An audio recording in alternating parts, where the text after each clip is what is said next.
Good evening, everybody. Welcome. My name is Craig Steffen, City of Lancaster Public Safety Office. Tonight we're going to be talking about holiday safety. I know it's important to everybody. It's a fun time of the year and everything. We want to keep it that way for everybody because everybody gets in a good mood when it's nice and cold and you got the holiday spirit and good chance to buy stuff for your loved ones and visit, eat a lot of good stuff. That makes it a lot of fun and everything. So we are going to be taping live tonight like always. So it'll be on channel 28 live, and then later on in the month we'll send out calendars, or you can contact the Public Safety Office at 723-6063 for the calendar, and we'll let you know when it's going to be on again. Please tell your friends about it. We have a lot of brochures at the back there. Please take some for your neighbors, and we'll be getting into the meat of it in just a couple seconds here. If you have any questions, please save them to the end or whatever, and we'll get going here and start rolling right now if everybody's ready. Nothing can ruin the Christmas spirit more than if you're a victim of crime. I don't know how many people have been a victim of crime. I know a lot of people over the holidays that are not, and we just want to keep it that way. Unfortunately, some of the bad guys, burglars and stuff like that, they take it as a target-rich environment. Some of the people that are out there that might not have a job or employment right now, they think it's, they're going to go out and they're going to take advantage of the situation that you're out there having fun and shopping and try to possibly burglarize your house or burglarize your vehicle or take your bags when you're out shopping. So it's just a time to have fun, but it's also time to be alert. We always clown around in neighborhood watch meetings that, everybody's running around real quick. You're thinking about football, the kids are in soccer, Dancing with Stars is on, and we just run around all day long, and we're not taking time to slow down sometimes when we need to, when we're entering and exiting our vehicles, going into stores. When you see something that just doesn't feel right, when you get that gut feeling in your stomach or on the back of your neck, listen to that sometimes. If you go out shopping over the holidays and you're getting out of your vehicle and you see somebody, hanging around, or it just doesn't feel right, follow those instincts. Everybody has those, and when it doesn't feel right, maybe that's not the right time to get out of the vehicle. I think we've all, gone places where you drive up in front of a business, no matter what it is, say it's a restaurant, and you're going to get out and have a nice meal with your family, and you see people hanging around or something just doesn't feel right. And, it could be the best restaurant in the world, best prices, best service, but you wind up going across the street because you just felt something was wrong in that situation. Listen to your gut, or whatever you want to call it, your intuition, and follow that. So, sometimes it is time to slow down when you are out there, and especially over the holidays. We're so busy, so rushed. You're driving down the road, you're preoccupied, you're thinking of getting gifts for your loved ones and where you're going to go and what you're going to get. You get preoccupied. So it's just slow down a little bit this year. Watch out for different things that might be going on when you're entering and exiting, and don't become a victim so it won't spoil your Christmas. One of the things we go over, women, I think they have it lucky because they have purses. And you can put a whole bunch of good stuff in there. And when Neighborhood Watch, we go over that as far as maybe flashlights, a whistle, mace, stun gun. And that's for another time. We go into those classes. But you have your purse in there, and you have your wallet, and you have your credit cards. We encourage you to have your purse where you can have it under your arm. So if someone does pull on it, does tug on it, or tries to get in it, you will feel that. But again, over the Christmas holiday, sometimes we get preoccupied, and it could be on your shoulder, and somebody might be trying to get into your purse. And what they do a lot of times is they'll have one person distract you while the other person gets into your purse. They're getting clever sometimes. They might not take your whole wallet or all the credit cards out of your wallet. You would notice that right away. But what they might do is open up your purse, and if your wallet's right on top, they could reach in and grab one credit card and then zip up your purse again. Missing one credit card, you might not notice that for a few days. So what you want to do, even on your purse, make sure your wallet is stuffed down in there. So if somebody does distract you for a minute and open that up, they won't be able to have easy access to your wallet. And again, I think we've all seen it day and night, even not over the holidays, but you go around a aisle in a store or a market, and there's a cart sitting there, and the purse is in the top tray right there, and the person that it belongs to has worked their way 2 feet, 5 feet, 10 feet, 15 feet down the aisle. They have no control over that purse. So again, we get focused on shopping sometimes, but even on regular days, keep your purse by you, keep the cart by you. I know a lot of people will zip up the purse and then put the little baby strap through it to make it a little bit more secure. And that is making it a little bit more secure, but again, keep an eagle eye on it, especially over the holidays here. For guys, the old thing as far as pickpockets. There might not be a ton of them out there like years ago, but if you're in a tight, crowded store and you're shopping, it's not hard for somebody to come up and brush up against your back pocket and you remove your wallet. So, over the holidays, I would suggest, because there is so many people shopping and it gets so crowded, or sporting events, take your wallet, move it to your front pocket. A lot harder for them to get it out of your front pocket. Again, if you are going and you're going shopping, if you have 12 or 15 credit cards, you don't have to take them all unless you're planning on using all 12 or 15. Take a couple you plan to use, leave the rest at home in a good locked environment, a safe that's bolted at home, somewhere safe, not just on the kitchen table, and then just leave with those 2 credit cards. Only take the credit cards that you're taking. And again, we go over for identity theft, never carry your Social Security card with you in case you lose it or your purse is stolen. We all are out shopping. We all need to eat when we're out shopping, and that's one of the fun parts of the day. It's like, hey, I've got half my stuff done. I want to go and I want to eat now, and especially in areas similar to malls where they have food courts. You go, you get your food, you're exhausted because you just shopped hard for a few hours. You've got all these bags, you've got your purse, and what do we normally do? We have our food on the table, you put the bags on the floor, and you put your purse on the floor. Again, don't be easily distracted. Someone can come up, distract you, someone takes your purse, you don't realize it's gone until you're ready to leave, which could be at least a half hour if you're eating, or a bag's gone. Keep an eye on these bags. One of the things to do is, and we all do it, you got 5 bags in each hand and a purse. You really can't control that much. If you stop for a minute, even to do anything, answer your cell phone now, take a break or whatever, it's easy for someone to come up and just grab one bag and take off. So be a little bit smart about it. Don't go overboard all at once if you can avoid that. Take bags out to your vehicle. Put them in the trunk. Make sure the trunk is locked. Make sure your vehicle is locked. Don't take them out and put them in the back seat where people can see them. That's a crime of opportunity. People, if they're walking through the parking lot and it's congested, and I'm a bad guy, I walk through the parking lot and I see there's a car and there's nothing in it to take. I see there's a car, nothing to take. Then I look in a car and here's a leather jacket or a purse or something worth value. Or now going over the holidays, we have all these gifts, in the front seat or back seat. Well, that would be my target right there. I'm going to look around. I'm going to try to figure out a way to get in that car without the alarm going on, without making noise. And once I get in the car, it's all mine. Again, if you are going to leave a shopping center and then go to a restaurant to eat, same advice. Put it out of sight in the trunk. If you have an SUV, if you have one of those tarps to cover it or whatever, that's great, the pull tarp. If not, maybe even bring a blanket and cover it up that way. That would be a great thing to do. Well, the best thing to do would be to actually go home, secure it in your house, and then come back.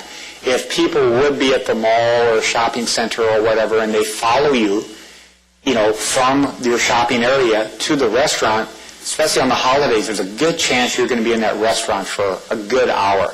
That gives them an hour to figure out how to get in your vehicle and take that stuff out of your vehicle. Your house is more secure. Take it home, put it in your house, then go out and eat. Just think of some of these things. We don't have a lot of it going on. We especially don't have a lot more than normal going on up here in the valley. It's just something that everything I'm talking about is throughout the United States as far as precautions. We're happy to see crime go down again for the 4th quarter. That's been great. And everything is with the help of everybody. The Sheriff's Department is doing a great job. The city is stepping up and giving the Sheriff's Department what they need as far as resources. And then the third component of that is Neighborhood Watch and Business Watch. We now have 185 Neighborhood Watches, and we have 165 or 7 Business Watches. So we're looking at over 350 as far as a combination.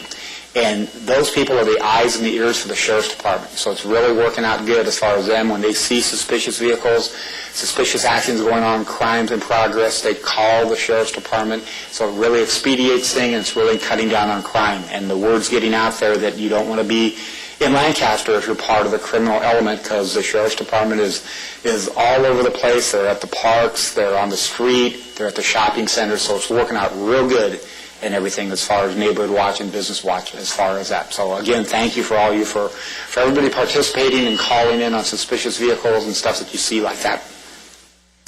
Hopefully we get through the holidays with no incidences as far as any crime in your family. That's good.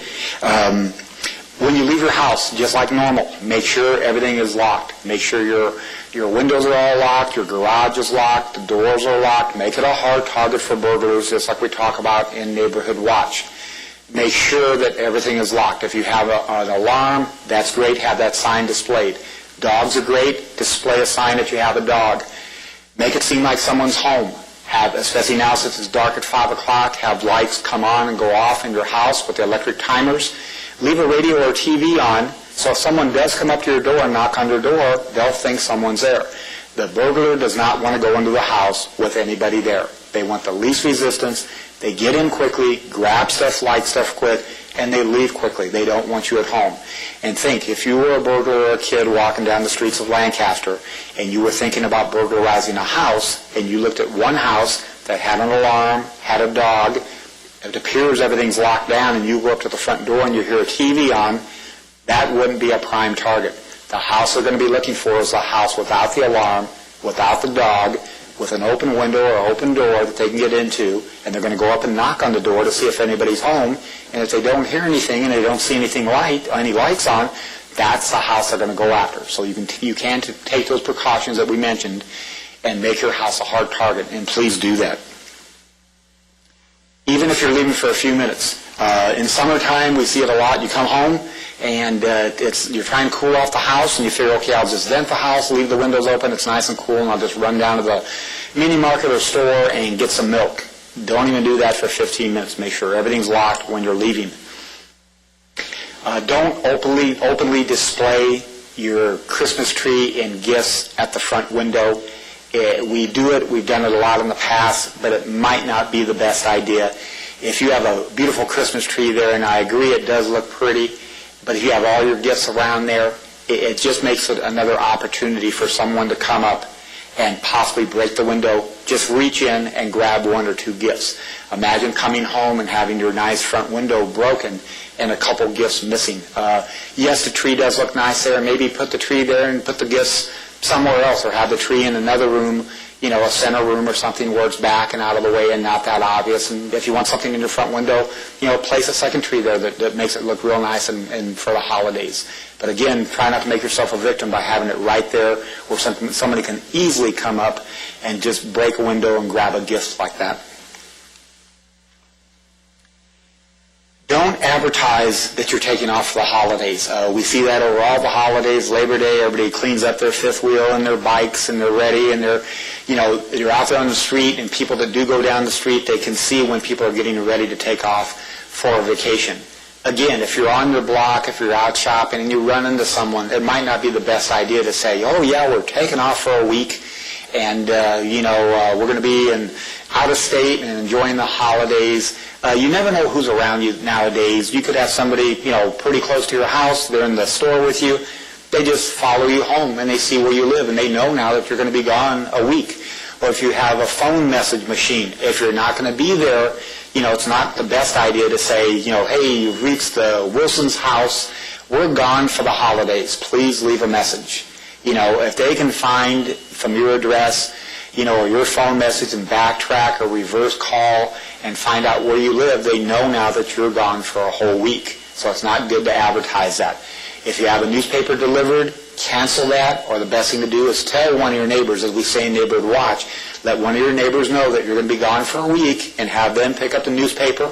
Also anything that might be left in your front door, any flyers or anything, because if the papers are picked up, but there's flyers in your front door, it's a pretty obvious sight as you're driving down the street and you see a lot of stuff in one of the hard screen doors that nobody's been there for a while because there's all these advertisements there. So have your neighbor do that, check into it, and again, don't advertise. We do have the service through the Los Angeles County Sheriff's Department, Lancaster Station. You can contact them at 948-8466. They have the volunteers on patrol that will do a vacation check. So if you are going on vacation, you can call them also. They'll come out and check your house while you're gone and take care of that for you. But again, try not to advertise it.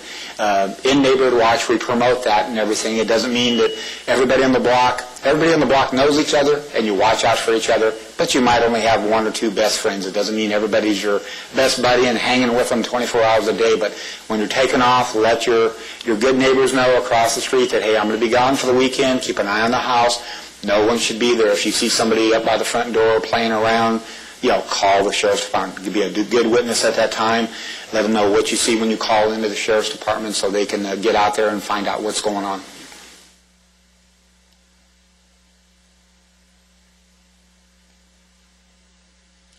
We went over it a little bit. Go to some of the home convenience stores, buy those inexpensive timers for your house so you can have the lights go on and go off. We're now dark at 5 o'clock at night, and a lot of commuters might not get home until 6:30 or 7. If you're taking off to the movies or whatever it happens to be, have those timers on. Make it look like somebody's home. Have an upstairs light come on, bedroom light, kitchen light, on and off. To the person walking down the street, it appears someone's there. And people that are going to break into your house or try to break into your house, they don't want anybody there. They don't want the confrontation. They don't want a confrontation with a dog. They want to get into an empty house, get in there, grab what they want, and get out. So always make it look like somebody's living in there 24 hours a day, almost. One of the things we see, getting off the subject just a little bit, is in the cold weather, we all have the habit. And I think if we took an honest poll of everybody out in the audience and everybody at home, how many people have gone out on these real cold winter days up here in Lancaster, and there's frost on your window when you go out, and you crank over the vehicle, and you're waiting for it to warm up so you can turn on your defroster and get the ice off your windshield. That's pretty normal on some of the mornings up here in the winter. But then we have some people that will go back into their house to grab that last cup of coffee, grab the kids, and they leave the vehicle outside running. Bad idea. During the winter months, lots of times we see this happening daily up here in the valley, where people will do that. And what happens, you have kids early in the morning, lots of times going back and forth to school. And when you leave your vehicle, you'll look up and down your street and you won't see a soul. You go back in for just a matter of time, and there's that crime of opportunity again. You come back out, and your vehicle's now gone. Imagine the civil liability that's going to leave you in when you have to call your insurance company and explain that you left your vehicle with the keys in it running. And imagine if some kid does take it and go down to the corner and crashes into another car, and hopefully they don't hurt anybody, but the civil liability it leaves you and your family in because you're responsible for that vehicle. So again, if you're out there and you're warming it up, shut the engine off. Go back in, grab your coffee, grab the kids, come back out. In just a matter of a few seconds, it's not going to cool down the water in the radiator that much. It's still going to be warm, but it's much safer to do it that way and come back out and start it while you're right there than leaving it running and have somebody to take it. The second thing in that vein is when your window is frosted up, give yourself more time in the morning. You know it's going to be frosted up. So, it could take a good 10 minutes. It seems longer when you're sitting there. But give yourself time to come out and have that done. Just put it into your routine for the day. Because I've seen a lot of people that will get a little tiny hole in the front window where they can see out of about the size of a softball. And it's like, okay, I can see a little bit, I'm going. And they roll out of the driveway and they roll down the street. And you can't see out of the side windows, you can't see out of the front windows except this one, ball-sized hole right there in front of you, and it's very dangerous, and if you hit somebody, it's going to be your fault and everything. So, let the car thoroughly warm up, clean the windshield, even if you have to get outside, scrape it, whatever it's going to be, so you have a clear surface that you're looking through while you're driving down the road. It's much safer. And then avoid, also sometimes up here on the corners, in the morning we get running water, and that'll turn into ice. So give yourself extra time and slow down in the morning up here for the winter drive. And if you go down to the corner and hit that ice and slide out into traffic, it's not going to be good. So give yourself some extra time. When it is colder up here, the driving conditions are a little bit more harsh, so just give yourself that time and be safe. Slow down a little bit. Burglars, they do know to look at certain places for spare keys. As funny as it seems, even when we go out to Neighborhood Watch, we'll talk to people and we'll say, okay, how many people have locked themselves out of their house? And we'll get a couple hands, and some people, how long did it take you to get back in? Oh, half hour, I had to wait for my husband or wife to come home. And some other people, I leave a back window open, which isn't good. Or they'd say, oh, I keep my spare key under the mat or under the flower pot. Bad guys know that. They will go out and they will check and look under flower pots and front little, mats. So please don't leave your spare key there. Figure out something there for it. Another thing off that is when you get deliveries, a lot of deliveries come over the holidays. Let your loved ones know that possibly might be sending you stuff from out of state, and you get that box every year. Or if you're ordering something from a company, make sure that you have to sign for the receipt for that box. If you're dealing with, and I'm not picking on anyone, UPS, FedEx, whoever it's going to be, DHL out there, if the driver has permission just to go up and drop it on your porch and go away, think of how easy it would be to be a bad guy and just follow the UPS truck, mail truck or whatever, and just say a few cars back and wait for somebody to go up to a front door with a package, knock. No one's evidently at home because they're putting it down on the ground, they're getting back in their vehicle, and they drive away. If they don't have to have somebody sign for it, this could easily happen. Then the bad guy drives up, looks around, walks up to the front porch, takes the gift that a loved one sent to you or something you've ordered for someone, and it's gone. You check with the company. They say, yeah, they delivered it. You check with the delivering company. They say, we dropped it off at this time on your front porch, and you're going to be saying you never got it. So work it out where someone has to sign for it. Set it up that way, or they're going to take it back to base, and you'll have to go down to UPS or whatever and pick it up. But that's better than losing something that was sitting up in front of your house like that. And again, when they go to your front door and knock on your front door and leave this package, people will get the idea that, hey, not only is there a package there, but maybe no one's at home right now. So not only can I get this package, which might be their only interest, but they also, if they feel no one's at home, that might be a good chance for them to burglarize the house too. So be careful on what's going to be delivered to your house and how it's going to be set up as far as you signing it.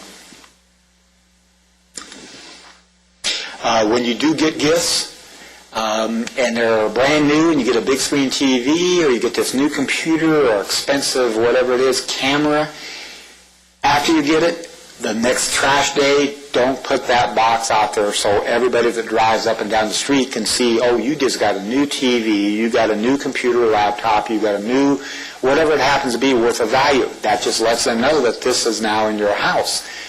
Cut up those boxes, shred those boxes, put them out, in your waste management dispensers or whatever, and put them out there so your neighbor, not so much your neighbors, but other people driving up and down the street don't know that you just got these high-end items. Also, when you are out shopping, especially for high-end items, it doesn't happen all the time. It might not happen to anybody up here for the next 10 years, but we have had over the past sometimes, and not even over the holidays, but people will go out to buy high-end items, like, say, a big screen TV. Well, do you want to take a big screen TV if you're a bad guy from a house, or would you rather take it from a vehicle? A vehicle is much easier to get into. So if you go get this big screen TV and you put it in your minivan or SUV, again, just keep an eye out because someone might possibly be following you. If you see somebody following you, a lot of things you can do. You can head to the nearest sheriff's station. You can go to a well-lit area and call the sheriff's department. There's different things you can do.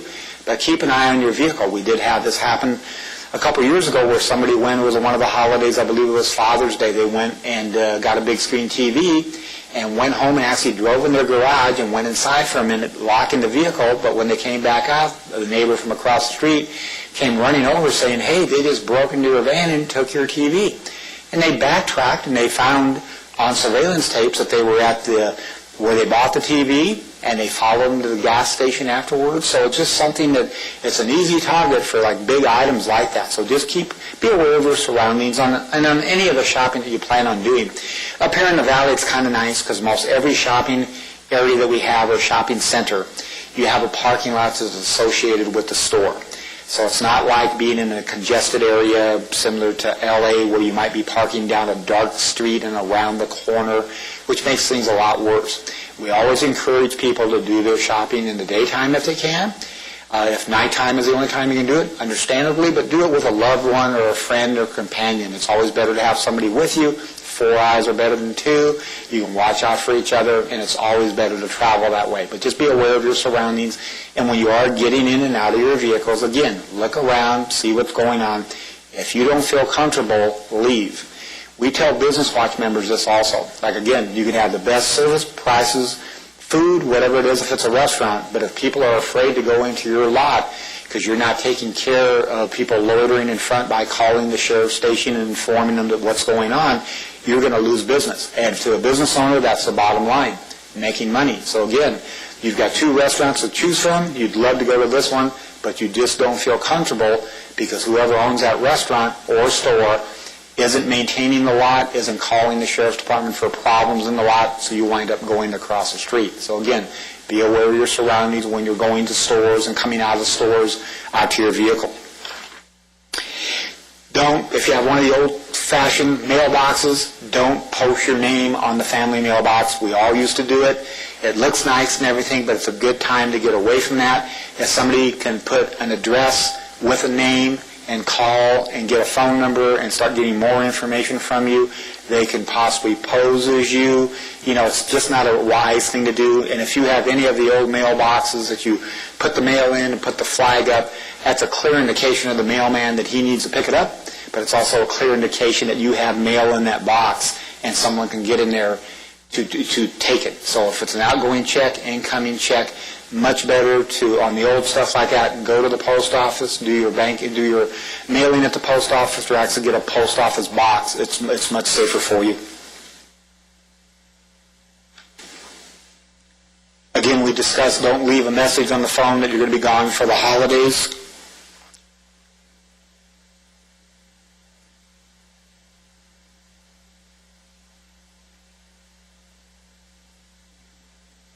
Going over a few more notes here. Over the holidays, again, it is tedious out there when you are shopping and trying to find a parking spot lots of times. We all get in the moods. You're happy because it's the holidays, but you're frustrated because you're out there and you're trying to get through traffic and you're trying to get to that parking spot and get in and the lines and everything. But again, it's the holidays. If you slow down a little bit, I know it's easy to say, but if you try it this year, if you slow down a little bit, it makes life a little bit more bearable. Yeah, you might not get that one parking spot or you might be in line, but if you just go in with the attitude that, hey, this is going to take a little bit of time to go out, shop, park, and get this, try not to wait till the last minute like a lot of people do. We all kind of do that, and you wind up getting the gift that you really didn't want to get because the one you wanted was already gone. But just try to pace yourself, slow down a little bit. We're trying to get that message out throughout the valley as far as driving. If it's posted 50, you know, there's nothing wrong with going 45 instead of going 55 or 60. Slow down a little bit. Give yourself time so you're not in that mad race to get to the store in the last minute or get over here. Just try to set your schedule up, plan for the holidays because we all know it's busy, traffic's heavier, parking's worse. But it's just that time. It's a fun time of the year to go and have fun out there with your family. We want everybody to have fun and not get in accidents out there just because you are rushing or trying to make that light or that corner. Let's everybody just slow down this year. We do classes on emergency preparedness. We are trying to get everybody ready for the big earthquake that's supposed to hit. And the experts say it's going to hit, it's just we don't know when. So we've done emergency presentations down here, and people in Neighborhood Watch that belong, we go out there and we do them also. And we tell people kind of clowning around that if you don't know what to get somebody for Christmas, that's something you might want to get them. It's something related to emergency preparedness if you can't think of anything else. Teenager, somebody you know, but you just don't know what to get them. Everybody can always use a flashlight. I would suggest getting them a flashlight with some extra batteries, and they can use that in their emergency preparedness kit, or get them a backpack, and they can start building their emergency preparedness kit. I don't think this is going to work for your significant other for Christmas. Here, honey, here's a brand new flashlight. I don't think that's going to work too well. Again, for the cousin, the nephew, one of the little ones growing up, it's kind of a good gift, something related to that, a whistle, some glow sticks. It's just something, if you can't think of anything else, it's something that they could use in case of an emergency, so it's just another item to get or put on your list as maybe a last resort.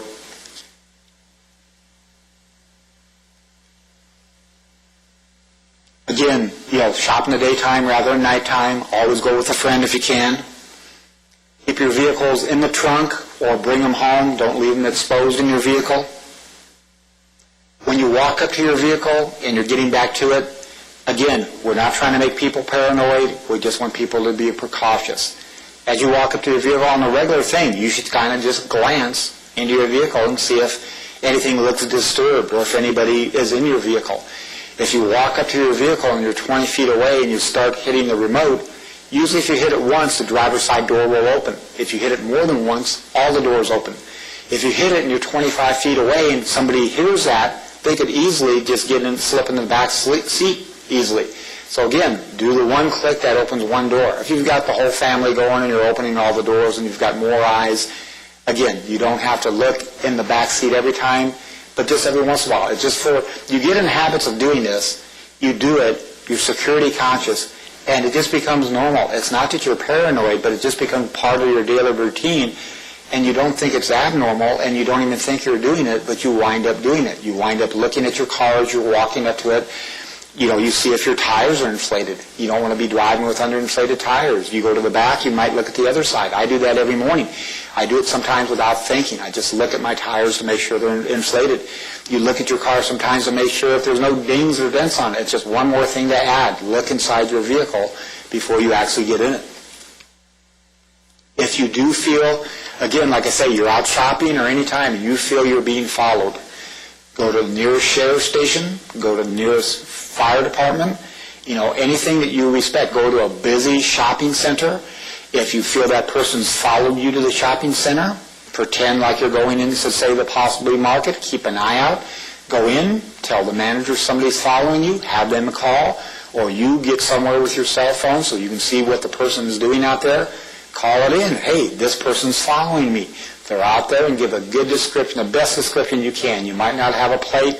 You might not even know if it's a Chevy, Dodge, or Ford, or a Toyota pickup. But you can say it's white. It looks like a 4x4. It's missing the tailgate. There's a big whip antenna. It's got chrome rims on it. It's got a yellow decal on the back. I can't see what it is.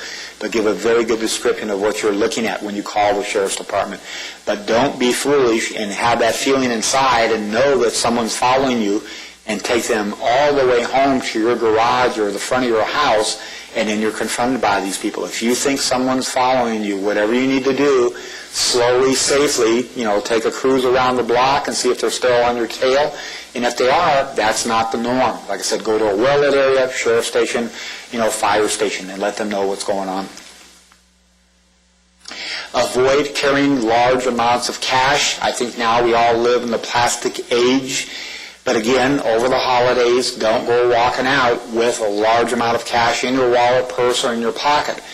You go up to a lot of people might be in the stores, not planning on buying, just looking to take packages or take money or whatever. You go up to buy something, you pull out plastic, keep an eye on that plastic, make sure that someone isn't running off with it. You want to keep control of that.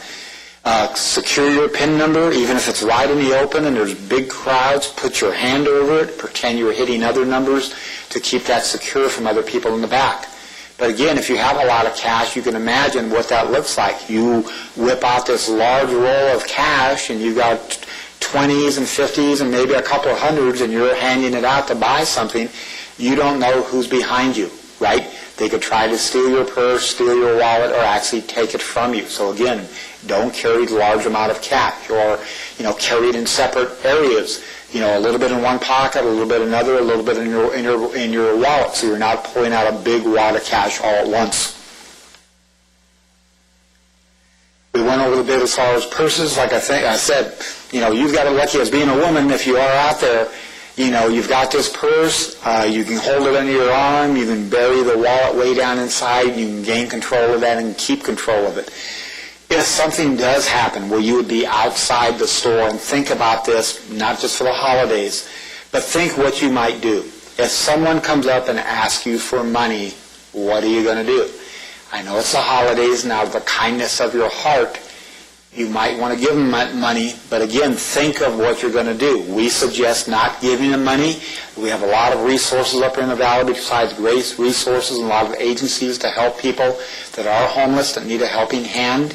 We would suggest telling the manager of the store that, hey, every time I come here, I'm getting bombarded out there in the parking lot with people asking me for money. I'm going to quit shopping at this store unless you do something about it. And again, it would be up to the manager to contact the sheriff's department and let them know he has people out there, vagrants begging for money. So and the sheriff's department wants to know where this is occurring so we can clean it up. Again, just something to think about. You have your purse, you stop, you open it, you pull out your wallet, you're pulling out a dollar bill, and this person in front of you takes your wallet and takes off running. Doesn't mean everybody's going to do this, but again, it's just something to think about. And if someone does come up and grab your purse, if you have a plan on what you're going to do prior, it makes it a lot easier. Again, if you're aware of your area, if you're aware of your surroundings, when you're walking to your car, don't be on your cell phone, don't have your head down. Look at what's around you. If somebody's coming up and you suspect them that they might want to steal your purse, please look at them. You don't have to give them hard looks, mad dog them, stare them down, whatever the term is now. But look at them. Acknowledge that you see them. And as you're looking at them, look at what they're wearing. So if I see somebody walking up to me, I figure, okay, the gentleman has black hair, a goatee, he's wearing a black sweater, blue jeans. You know that. The person that's walking up to you sees that you're looking at them, you're looking at what they're wearing.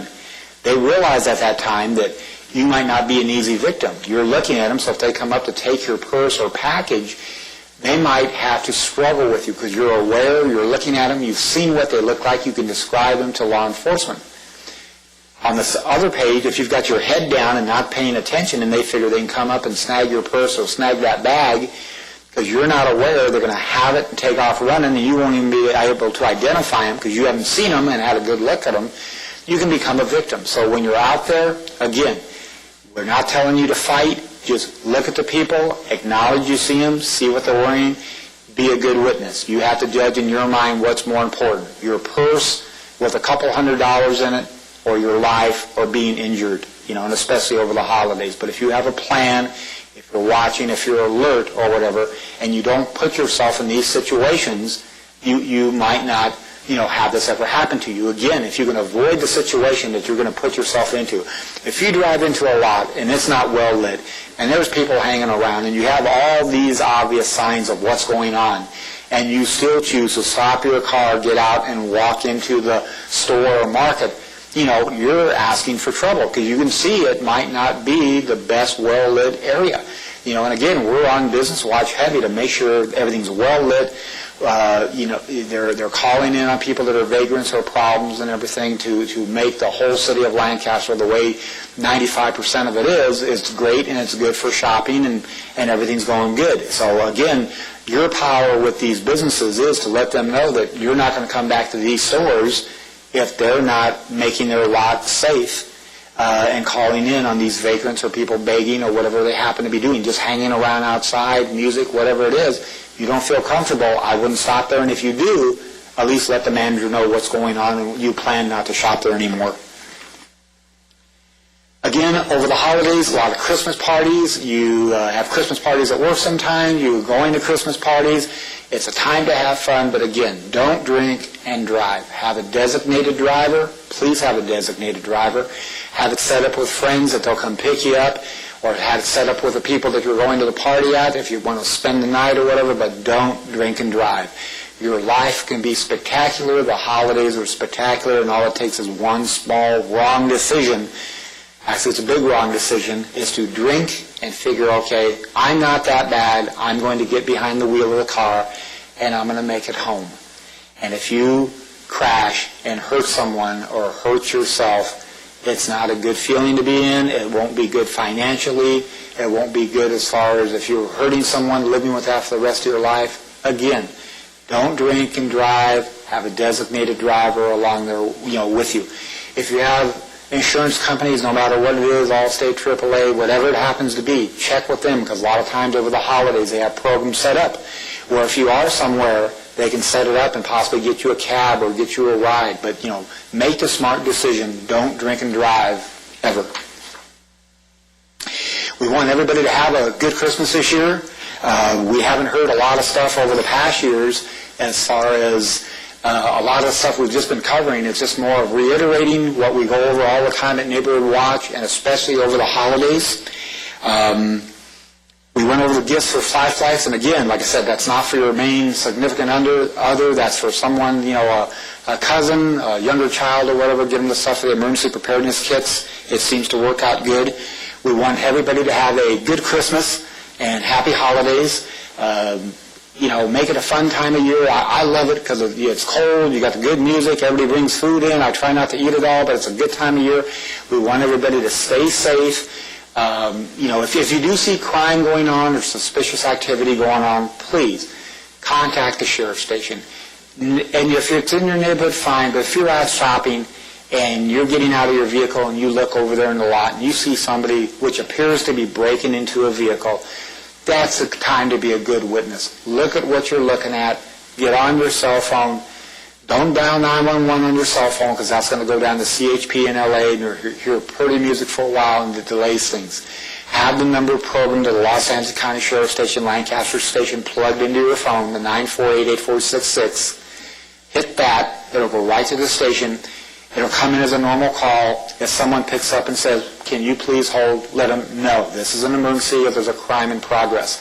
And at that time, be a good witness. Where you're at, what you see, what they look like. If there's a vehicle, you see also describe that vehicle down to a T. It's a time to take that deep breath.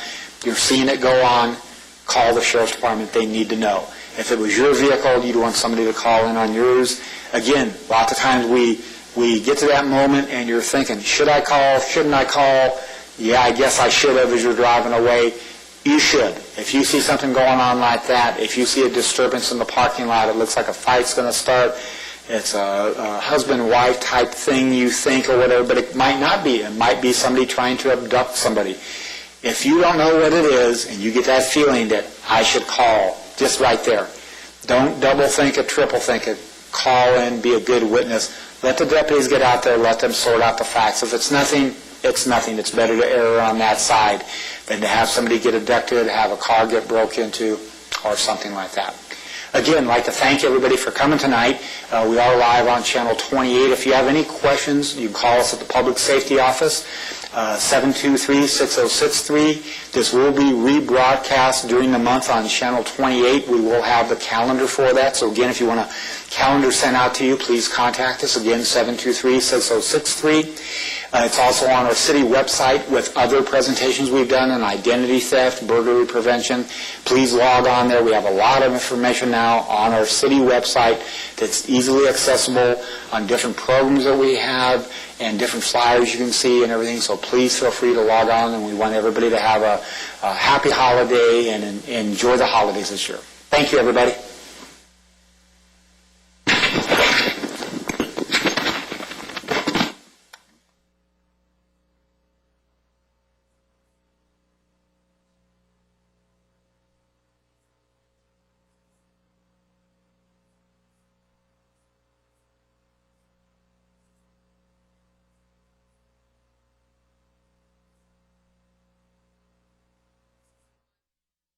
Same copy, except it drops out the information on kids, but it makes the type bigger, so for people like me who can't see without their glasses on, you can now read it. So that's pretty good. And it explains a lot of what this stuff on this label says, so there's a way to find out what it says. And the website also has lots of information. I want to tell you one other thing about children. Some people ask us, well, how old does a child have to be before they can apply a repellent themselves? And we always say, if you can read the label and understand what it says, then you're old enough to be able to do it for yourself. Otherwise, mom, dad, a grandparent needs to help. And it's very important that the child, when you put it on a little kid, you know how they always have their fingers in their mouths? Always. That seems that you wonder if they're not going to gnaw their way up to their elbow sometimes. Or their tongue is out all the time.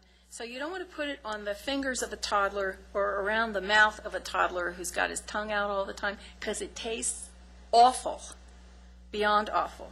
You also don't want to get it in the eyes of anybody, because all of these are alcohol-based, and they will sting like the devil. Now, the stinging stops when you splash water in the eyes, but why go through that? Just avoid that altogether.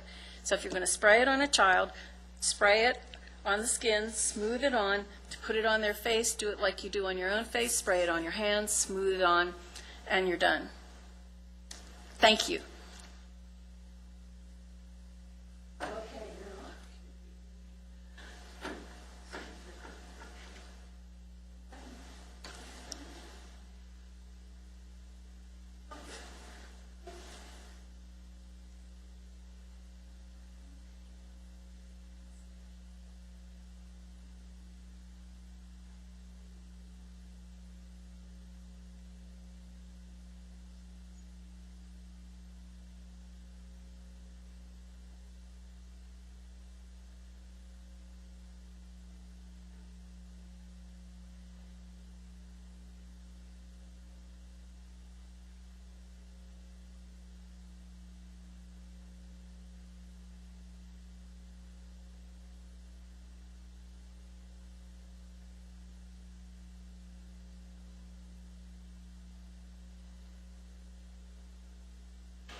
Okay, yeah. So much about the West Nile virus. My name is Roger Cruz, and I'm a public health nurse. I have a new job being a community liaison public health nurse for the area. So as a public health nurse, I would like to discuss good health practices, which we need not only for preventing West Nile virus, but all other infections. Now, just like what she mentioned, that West Nile virus can affect all ages from 3 months to 99 years old. I believe you, because like if the mother does not feed the baby with the breast milk, those breast milk contain maternal antibodies, and it's good for 6 months. So if the baby has an immune system that's really weak and no breastfeeding, most likely she'll get the West Nile virus. Same thing with 18 to 19 years old teenagers. What they do, they sleep less, they eat junk foods. So the bottom line is that their immune system is low. And of course, the 40 to 50, when you get old, your immune system gets old too. So we are all susceptible to other infections. So let's start talking about good health practices. Hand washing is the most important way to prevent spread of germs. How many infections can we prevent by doing hand washing? A lot. Salmonella, hepatitis A, things like that.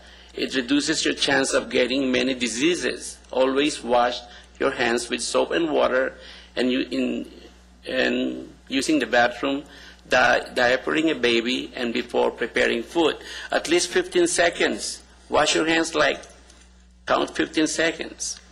Cover your mouth with disposable tissue when you cough or sneeze. I would suggest when you sneeze, use your shoulder like that. Instead of, what if you don't have any tissues? So you can use your shoulder. Encourage others not to spit in public places. Exercise 30 minutes daily. It's very, very important. You notice if you don't exercise, you feel like lethargic and you feel like, dragging yourself. Eat a balanced diet, including 5 fruits and vegetables per day. It's very, very important. 5 fruits and vegetables, either 2 fruits and 3 vegetables, or 3 fruits or 3 vegetables and 2 fruits. And limit caffeine intake and processed foods.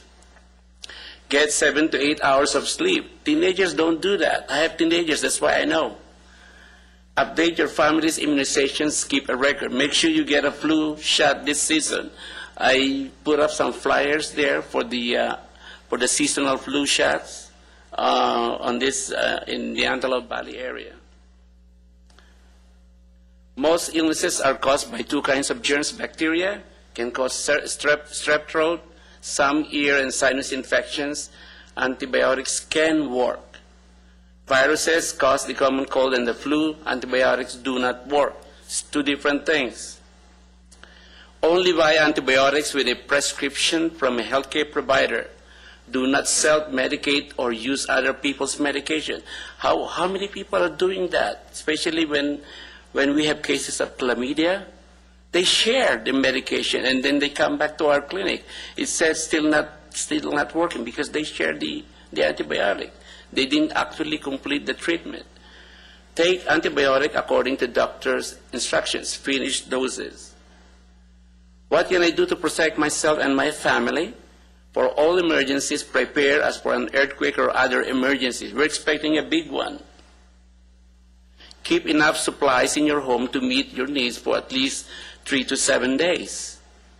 Have a plan to contact family members if something happens during the work day. So make sure you have some relatives or cell phone in the other areas, like in New York, because all the phone lines will be clogged up when there's really an emergency in California, in our area.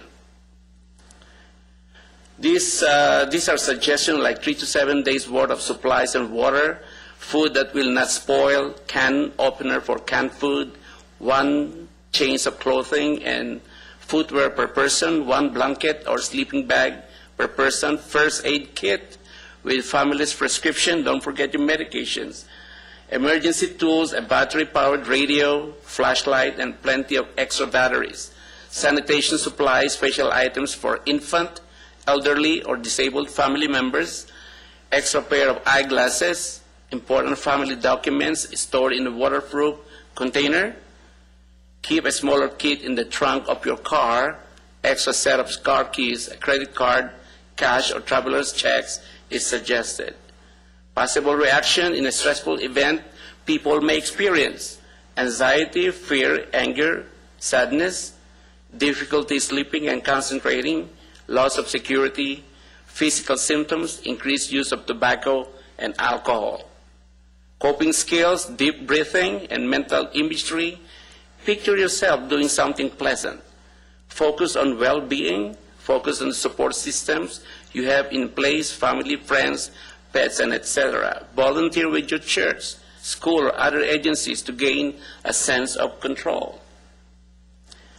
This is the mental health hotline for LA County. Question and answers. Thank you for listening. Okay. Roger, thank you.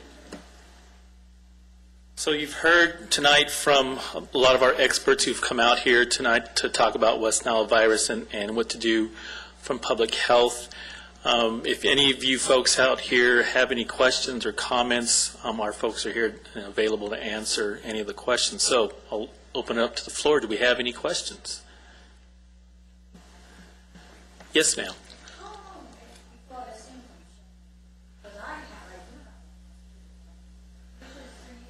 Karen? Karen? I was going to ask if you can come up here because the question is, how long does it take to see symptoms when you do get a bite? So, It's usually about 3 to 14 days before you get symptoms.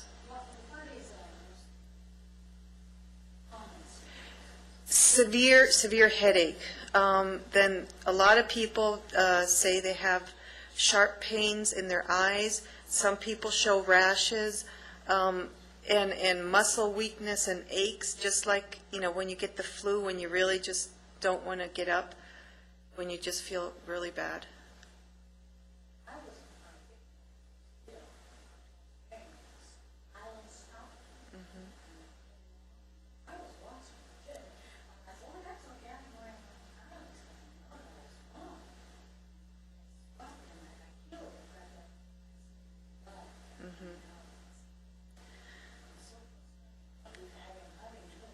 Well, if you are concerned and if you don't really show symptoms, but you really, really, really want to know, you can always donate blood, because they test all blood donations, and that way, if you have West Nile virus, you'll know. If you don't have West Nile virus, you just donated some blood for somebody that's sick. Or you can just go to your provider and ask for West Nile virus antibody detection. Any clinic can do it, and they will send it to a special laboratory. do we have any other questions? Yes. It's in the paperwork that we have here. The cases that are in Lancaster, the 9 cases, does the CDC report that to the CDC, and do they track, ask people where they were bitten by mosquitoes? Is it concentrated to a neighborhood or particular areas? They're kind of spread out, but then the information we get, with HIPAA laws, we can't, say anything particular about where they are and in what locations, but they're, yeah. But we get, with the birds, we had a huge concentration in central to West Lancaster, but now we have a lot on East Lancaster. They're also moving into Quartz Hill and West Palmdale. So just because we haven't seen anything yet in Palmdale doesn't mean it's not there. It's just we haven't detected it yet. And we're getting a lot of reports from the people in Lancaster on dead birds, so we get more birds picked up there too. Address chlorine. Oh, yeah, usually if you have a pool and you keep it maintained and it's chlorinated properly, you're not going to have mosquitoes go in there. They don't like the smell. They actually eat the algae that's in the water, and so if the bacteria that's in the water, the chlorine will kill that. So they don't even go near those.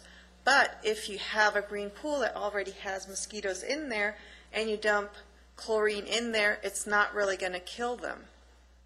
It might kill a few, but it's not going to get rid of them. So best thing to do is keep up your pool, or if for some reason you can't afford to or you don't want to have a pool right now for whatever reason, just drain it out. You can get a pump at, one of those rental places for fairly cheap. I think it was like $20 when we checked, and then pump it out. If it's dry, there's no mosquito problem. Plus, with a pool that's green and full, you have other issues with, people falling in and they drown and you won't even see them.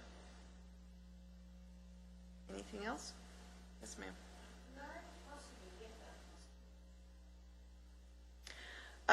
Do you have a lot of mosquitoes at your house, or?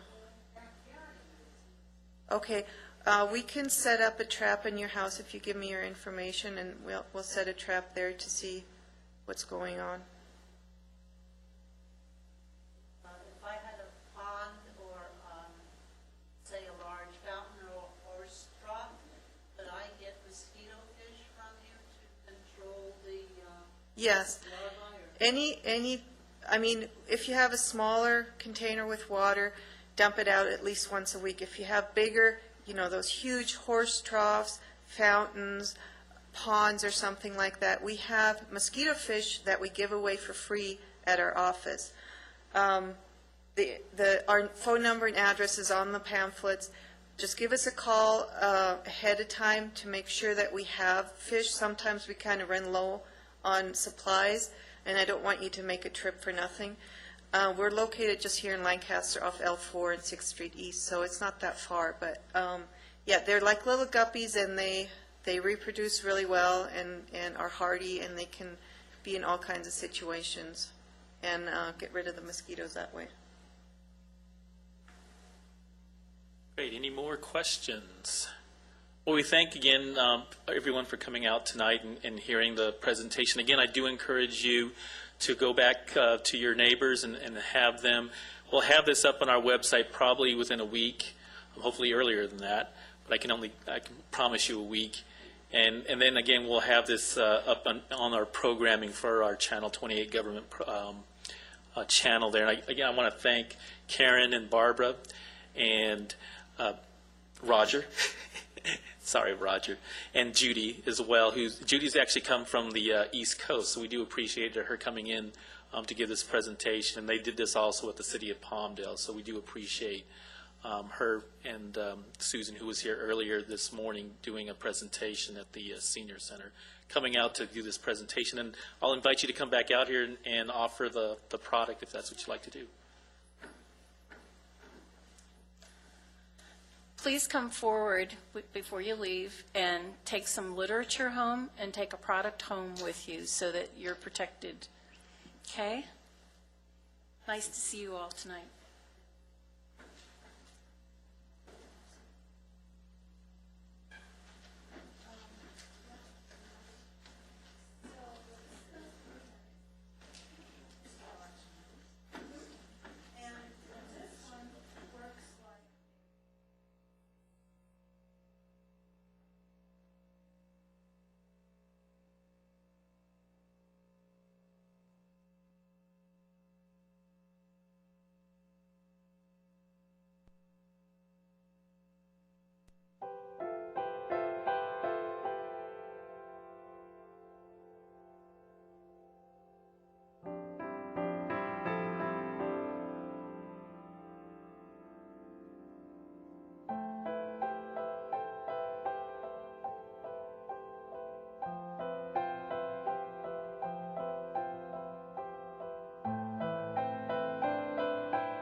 Lancaster. My partner, Craig Steffen, who was at the door when you came in, he's also a crime prevention officer.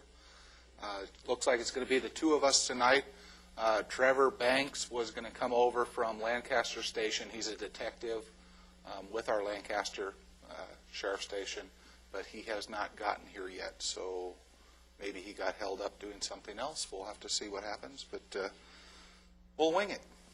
Okay, so you get to listen to me all night. We're here to talk about preventing burglaries and how to protect your home. We do neighborhood watch groups throughout the city. Many of you are members of Neighborhood Watch. Can I get a show of hands of who is a Neighborhood Watch member and who isn't? Okay, and the rest of you. Are you familiar with Neighborhood Watch at all and what it's about and what we do? We've heard of it, but okay. We've never been involved, but maybe we need to. Okay. Yeah, it's really a good idea. Shelley Henson is our boss. She's a crime prevention supervisor. She started a public safety office here in Lancaster about 2 years ago. When she came over from Palmdale, she was at public safety over there. Lancaster had never had a public safety department before. They brought her over, started up the department. We took over Neighborhood Watch and Business Watch from the Sheriff's Department. They had kind of let it fall by the wayside. It wasn't a top priority at the time because of budget cuts and whatnot. Our council and mayor decided we needed to put some emphasis on community relations and community policing, which is, you know, the key phrase nowadays that we're talking about, really engaging the public to have some kind of input on what goes on in the streets to try and improve. When she came over 2 years ago, there was 10 active neighborhood watch groups. We now have, what's the latest count, Craig? Over 140? Over 140 neighborhood watch, and we've got 55 business watch groups, I believe. Correct. Okay, very good. So significantly, we've improved the numbers. We've got a lot of people involved and engaged. Over 1,200 people have had meetings with us this year alone. Correct. Yeah. Okay. So I'm asking for the stats. I got to lean over to my partner. Tonight's emphasis is not just neighborhood watch, but burglary prevention. Many of you that have gone to neighborhood watch meetings, we review all kinds of different things. You know, how to protect yourselves, how to protect your vehicles when you're on vacation. We do identity theft, a myriad of different things, emergency preparedness. But tonight, again, we wanted to focus on burglary prevention because we're coming in October. October is Burglary Prevention Month. So that's going to be our focus for the next 30 days plus. And again, that's probably the one thing that most of you are interested in protecting, and that's your home. Part of the problem that we have here in Lancaster and frankly across the country is people with the economy and with the housing market, there's a lot of homes that are, you know, in foreclosure that people are walking away from. People can't sell their homes. The value of the homes have dropped. So we've got a lot of vacant homes out there in Lancaster. It brings in people from other areas. It brings in people that you may not want in your neighborhood because they can get in and buy a home that is way undervalued at this point in time. You might have spent, you know, $400,000 for your home, and the one down the street that's vacant is going up for auction for $200,000. You guys have invested your life and your money and everything else into your homes, and you care about your homes, and you've got people that are maybe renting those homes. Maybe the bank is renting them out. Maybe they turn them into Section 8, and you've got people that are, let's say, undesirables that are moving into the neighborhood. It brings housing values down, and it threatens your home and your livelihood and what you're invested in. So what we're doing is reaching out to people that have an investment in their community, that own their homes, or, you know, even rent their homes but care about the house that they're staying in. You know, whether they own or rent, they're proud to be in the home. They take care of it. They keep up the yard. You know, good upstanding citizens, and that's what we're doing. We're reaching out to those kind of people to help us assist the Sheriff's Department in alleviating some of the crime that's going on here in Lancaster. Lancaster has put into effect a lot of different things recently. The crime suppression team is probably the newest operation that they have, and it's made up of, and look at this, it's Detective Trevor Banks. Welcome.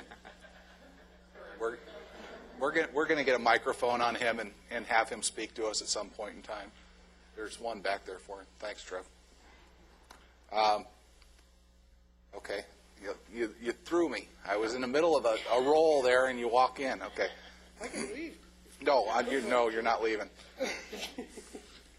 The burglary suppression team is one of the latest tactical forces that they put together. It's made up of 3 cars, 6 deputies. We've got 2 deputies that work a truancy car.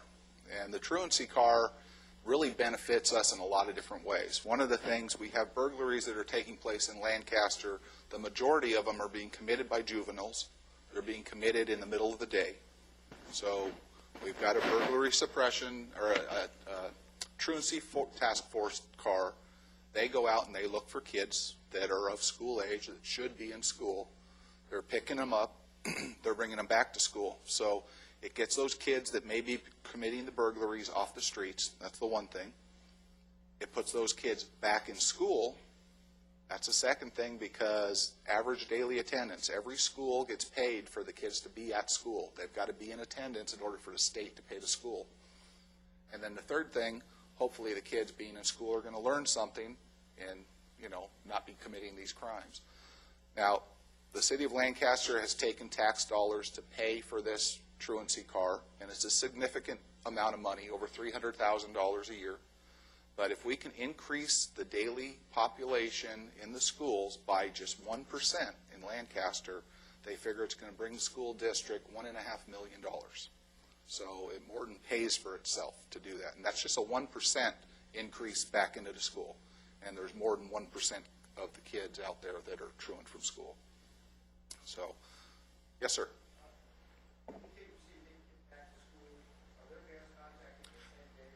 The parents are notified. The parents are notified that they've been out of school. The school is notified. It's the school's responsibility to notify the parents. The kids will be issued a citation for not being in school, and then, of course, the parents are going to be responsible to pay that citation. Thanks, sir. Is there occasions where you found the same kids more than once? Is there a program if you find them more than one time, the same kids? There are more than one kid that have been found on numerous occasions. I think Yes, we. Banks has worked. They do have a habitual offender program, and that's actually run through the probation department. And as far as how that works and what's required, as far as how many truants it takes, I couldn't really tell you that. That's kind of out of my area of expertise, but they do have that program. The probation department does run it. Every time a juvenile is cited for any reason whatsoever, whether it be for truancies or felonies, Part 1 felony crimes, the probation department is involved. They are the final authority for all juveniles. So they have their programs and they run them. As far as actually putting a kid in say like a camp environment on just truants, that won't happen because we simply don't have the room for it. Yes, absolutely they do. Yeah, it's really up to the judge and what he wants to hit the family with or the child with, whether or not he's going to be put on a work crew or in juvenile hall or anything like that. If he's out committing burglaries, obviously, that's a felony conviction, and he's going to have some trouble for that. Now, we're working with the Crime Commission. We've got a new commission that's been appointed by the mayor, and the Crime Commission has members of the community, business members of the community that are in it. They're going to look at working with exactly what we're talking about, the justice system. We have a couple of new judges that are now at our new courthouse that are very pro-law enforcement, and they're going to be tough on these kids. The revolving door that we've had over the past few years is going to be changing. At least that's our hope, that's our belief, that's what we're going to be shooting for, because, you're a juvenile, you get a slap on the wrist, it doesn't mean anything to you. So we want something that has a little more teeth to it. A couple little things I want to go over. We are taping this, just like we do the city council meetings. We're able to do that now. We're probably going to have this presentation on over the next 30 days several times, so you can check our website or give us a call at the 723-6063 number. We have these at the back for Neighborhood Watch. If you're not a member of Neighborhood Watch, we encourage you to join. How many people are in Neighborhood Watch? Is showing great, and it's just we get a lot of people coming to these presentations on Neighborhood Watch from Neighborhood Watch, and we go out and we give these presentations. But we're starting to do all our presentations now, and then put them on the air. So if you hit the city website, it'll show, or you can contact us and it'll show you when it's going to be on. Last month we had one on Emergency preparedness, which was all month, and we're going to be doing them on graffiti, identity theft, and a lot of different subjects. So if you do have questions, please just raise your hand. We'll get this out to you real quick because they are taping, and if you don't have the mic, they won't be able to hear that portion. So, actually, I think we had a question in the back from this lady.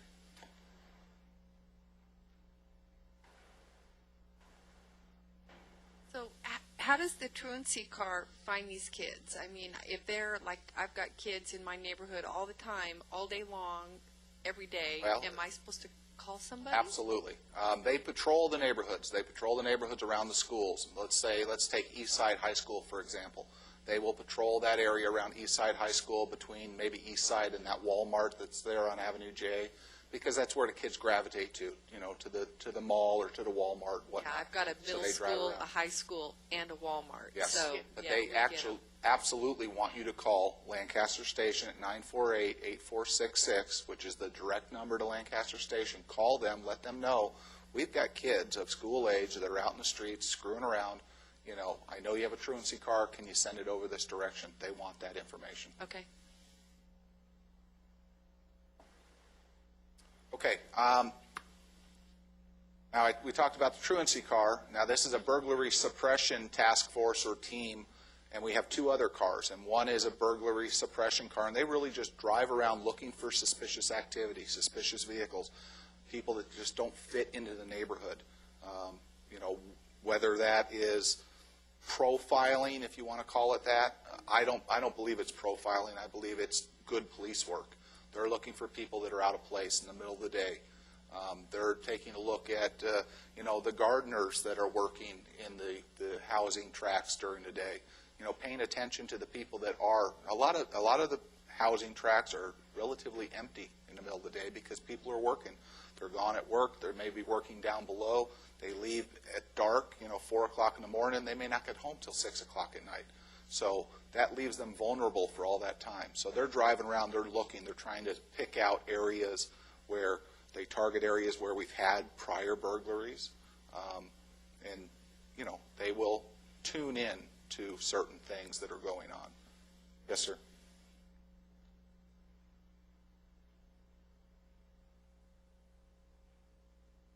How do you get your neighborhood on the burglary suppression teams list of, we've had burglaries in 3 within the last week and a half, and it's been happening during the midday?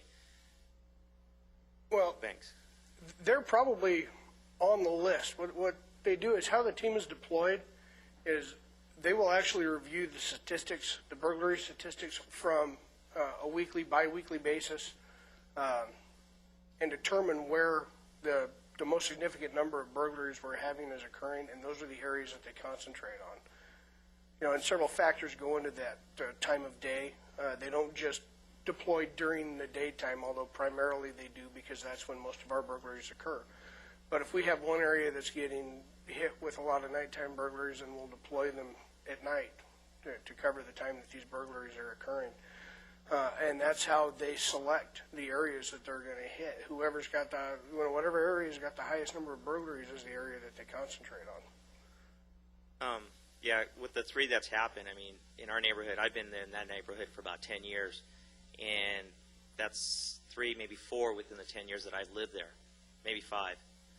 So I know that statistically is going to be a small amount for the team to hit. But Well, not necessarily, because what that does is if we have a neighborhood that hasn't had any burglary activity or very, very minimal burglary activity in a long period of time, and then all of a sudden now we have 4 in a week, or $4 in a month, that absolutely captures our interest, because we know that we have a team of people that are working that neighborhood. Whether it be professionals or, I hate to use that term when it comes to criminals, but whether it be hardened criminals or kids ditching school, we know we have a group of people there working that neighborhood. So just because you have 4 in the last 10 years, don't think that that's not popped up on our radar.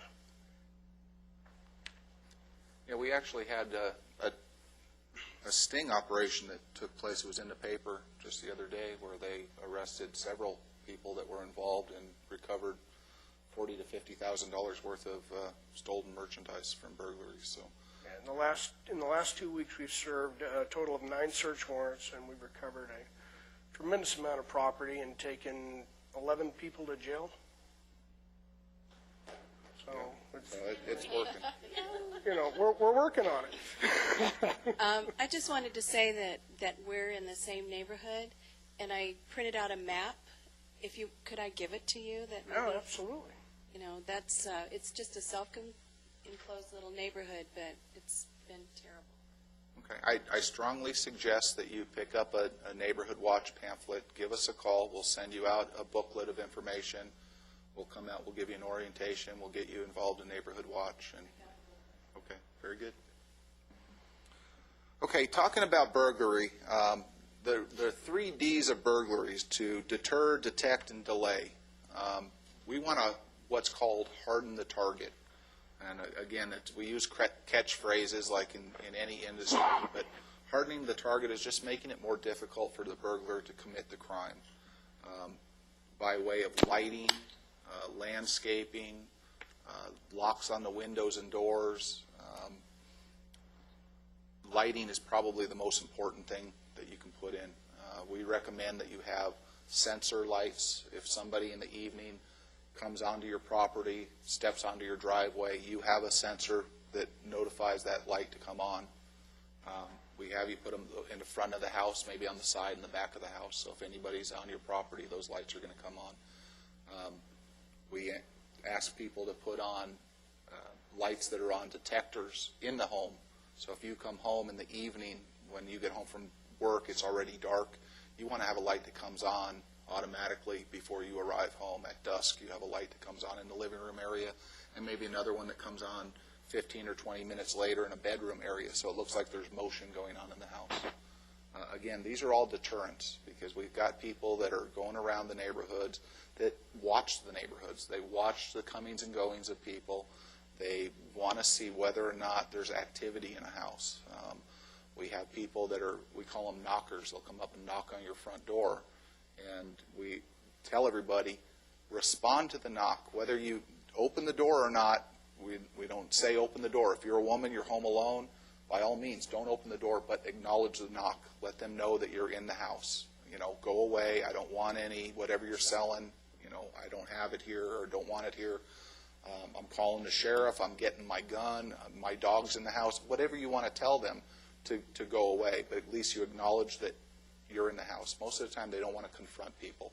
They want to come and knock on the door, and what they look for, is there an alarm system on the house? The windows and doors next at the front door, they can see whether they've got the alarm strips. Okay, so that's one. Is there a dog barking when they knock? Do they hear any kind of movement or any kind of sound coming from the house? They determine whether or not somebody's home and whether or not the neighbors are aware of what's going on. And if nobody sees them, nobody says anything, they don't hear any noise, they give the high sign to their buddies, they're over the side gate, and they're in the back of the house in a matter of minutes. And what they're stealing are things that they can carry. A lot of the kids, they walk down the streets, they have a backpack on their back, they look like school students, they're of school age. You don't think twice about a young guy walking down the street with a backpack on his back in the middle of the day. You figure he's coming or going to school, and what he's really doing is scoping the neighborhood and committing burglaries. They're taking guns, they're taking money, they're taking jewelry, they're taking small electronics like the electronic games, the Game Boys and whatnot, stuff that they can put in their backpack and walk away. Very seldom do we have what's called burglary crews that are actually working an area. It's more of a random thing that these kids are doing. I mean, of course, we do have some burglary crews that work, and the detectives are hot on their tails all the time. But the majority of it is random kids that are committing these crimes, and we can tell by the way they enter the type of things that are taken from the house. So. And when we say harden the target, that's it. You want to make it look like a hard target. You got to put yourself in the place of a bad guy. If you're walking down the street and you look at a house and there's no alarm system, there's no dog, there's no sign that says there's a dog, it doesn't look like there's anybody around. Over half of the burglaries last year in Lancaster, they got in without using any force, which means a window was left open, a door was left open, garage door, side door was left open. Lock everything down. Keep everything locked down at your house when you're gone. A lot of people will go out and we'll be talking to them and taking reports, and they'll say, oh, I didn't keep the side door to the garage open, or the door coming in from the garage wasn't open, or they leave a second-story window open to vent during the hot summer days. As kids are walking down the street and they see everything's locked down, but they look up there and there's a window open, it takes them 2 seconds to hop on a wall, gate, trash can, and they're up and they're in, and if nobody's watching, they're already in the house. So keep everything locked down. Make it look like a hard target. If you have an alarm system, great. Keep the sign out there. If you don't have an alarm system, but you have a sign, is that effective to someone? They don't know if it's real or not if they see some sort of sign there. Same thing with a dog. How many people have dogs? Good. I mean, great deterrent. You can be at home, and if everybody has dogs on the street, you can tell when somebody's walking down the street by the barking of the dog, and they go by. If it stops and the one dog keeps barking, you know something's going on. You know, it could be a cat, but look out your window, see what's going on. If you see something suspicious, call the sheriff's department. You have to be the eyes and the ears for the sheriff's department. They could be rolling down 2 blocks over doing something else. Something's going on in your neighborhood, but if no one calls, how are they going to know? So we need everybody to be the eyes and the ears. That's where, I mean, crime is actually going down in Lancaster this year, starting this whole year.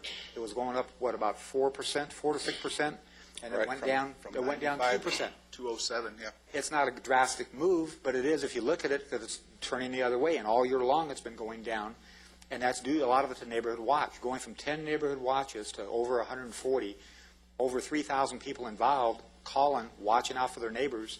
That's what works. You know, when you start a Neighborhood Watch, you start the phone tree in your neighborhood. All it is just like old neighbors used to be, watching out for each other's. Yes. Go ahead, sir. The Neighborhood Watch has a sign that people put in their window. Correct. Is that at all a deterrent? And would you recommend putting it in the back or the front? Or all over. We have plenty. If you're a member of Neighborhood Watch, we have plenty of those signs, those clings to put there. It's just part of the puzzle. If you're thinking of doing something and you drive around the corner and there's a Neighborhood Watch sign, that might catch your eye. You drive down the street, you see an alarm sign, there's a dog, maybe there's a Neighborhood Watch sign in the window. Why go there? Go somewhere else where there isn't all these signs, where there isn't dogs. Now, local builder is collaborating with local police to come up with a home they say will be virtually crime-proof. Let's go ahead and listen to this for a minute. This is how some criminals try to break into your home. But not with this reinforced door frame. Builder Ron Overding says it's just one feature that makes this Johnson County home virtually crime-proof. With the jam brace on here, we've never been able to kick one in. City leaders in Overland Park were so convinced. Officer Mike Benton says in 1999, they began requiring new homes to have reinforced door frames and better quality hardware, cutting the number of forced entries in half. It just causes a bigger deterrent to burglars. The harder they have to work to get in, I think the number of burglaries will go down. At this Olathe home, Overding installs what ADT says is a new concept in door security, a shock sensor that tips you off to burglars before they enter the home. So now when somebody kicks on the door, it's going to pick up that large impact, and it's going to set the alarm off.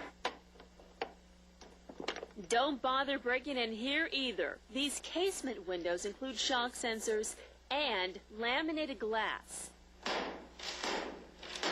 It's basically just it's a real tough, durable plastic that you can't punch through. Police say half of the burglars simply enter your house through an unlocked door or open garage door. Overding says installing a garage door indicator acts as a good reminder. And this is on your hallway going down to your bedroom at night. So when you're going to bed at night, if you see the red light on, that means you left your garage door open. Underneath the front porch in the basement is a storm shelter, the perfect place to come if a tornado strikes. But add a reinforced door and a cell phone, and you have a safe room. Olberding says installing these features on an existing home can be expensive, but putting them in while you build can be less than $1,500, a possible investment in keeping criminals on the other side of the lock. Christy Whitmar, Fox 4 News at 9 p.m. And again, we're not promoting any companies whatsoever. It just gives you an idea of some of the stuff that's out there that's available. Imagine Hop a on front the door internet, burglar see what's cannot available. kick in, or a window that has to be hit repeatedly before it breaks. In depth now, NBC 41's Jade Hernandez shows us how home builders are keeping homeowners safe. An intruder kicks at your door, but it doesn't give way. Just one of the safety features in this home. This is what's called laminated glass, and you can see it's basically just a real durable piece of plastic that's sandwiched in between two panes. It takes a baseball bat repeatedly hitting this glass door for it to finally shatter.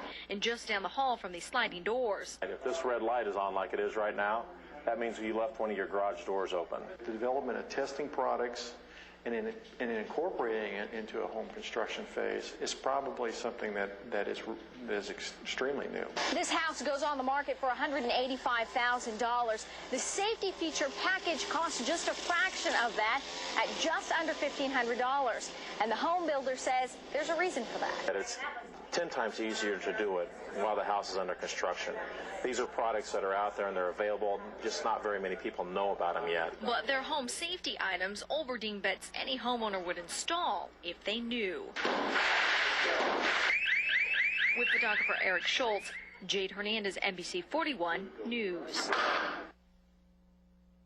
We have a lot of the brochures at the back, and it talks about locks and the screws that go into the locks. Lots of times, especially in a lot of the new homes, you have a good deadbolt and everything, but if you, on some weekends when you're going surfing around the channels and you can't find anything on, go over, get a screwdriver, pull out the screws from your locks. Sometimes they're putting them in, they're only that big. So that's going to be your weak spot. Go down to the hardware store, buy some longer ones, put them in there. It really helps. That's one thing. You know, just making it a harder target. A lot of the burglaries around the valley are crimes of opportunity. A window's left open, a door's left open. It doesn't look like anyone's home. These kids don't want a confrontation. How many burglaries are we having nighttime after dark, would you say? We have very few burglaries. It's daytime when people aren't at home. They're looking for a vacant house. They want to get into a house quickly, unlock door, unlock window, at the most, break one window to get in. They want to get in quickly. They don't want any confrontation with alarms, any confrontation with dogs, any confrontation with people. They want to get in, grab the quick stuff, and get back out. So if you can make it look like, you know, you have an alarm system, you have a dog, through neighborhood watch programs, hearing people, feedback. One gentleman didn't want a dog, but he bought 2 big bowls, and he keeps them by the side gate. He fills it with water and dry dog food. Is that a deterrent? If I was a kid and I was thinking about hopping over a wall, and I didn't think there was a dog, maybe I would.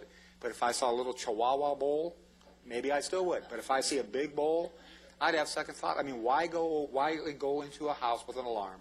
Why go into a house with a dog? You know, why go into a house when someone's there? So when you're not there, keep a radio on, like by the front door, so it sounds like someone's there. Whatever it makes, you know, look at your house in the daytime. That's when most of the burglaries are going to occur. And, you know, does it look like a target?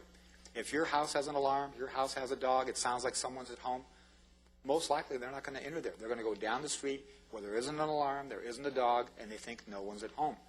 As Jim was saying, as far as acknowledging the knock, very important. We've had a couple occasions up here in the valley where people have not acknowledged the knock, didn't want to be bothered with it. And the next thing they know, there's somebody by their back slider or by their back window trying to come through. And they're quickly on the phone saying, hey, I've got someone trying to get into my house. So do acknowledge the knock. Talk through the door, like Jim says. Find out what they want. Tell them you're not interested. And then at that point, which we teach at Neighborhood Watch, be a good witness. We're all going 100 miles an hour, as I'm talking right now, and you're thinking about everything. The kids are in soccer. You're thinking about commuting. You're driving back and forth to work. What are we having for dinner? Dancing with Stars is on tonight.